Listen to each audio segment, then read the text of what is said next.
would you want them to be happily together or happily apart?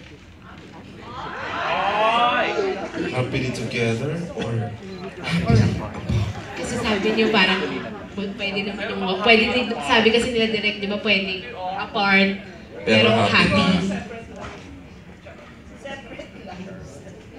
Ako, gusto ko po happily together. Kasi yung na-in love ako dun sa story nilang dalawa, sa love story nila. So, even ako, as Nadine, invested din ako dun sa love story nila.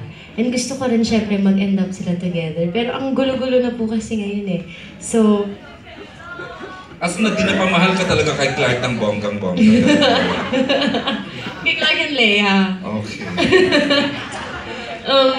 So yun. Pero, tignan natin. Me, I'm actually a fan of tragedy.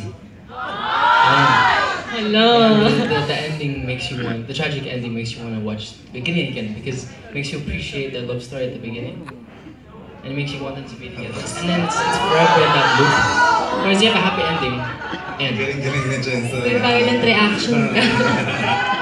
May sariling ano, di ba? Kaya ready nyo na yung mga tissue nyo. Oh! Okay with that last question.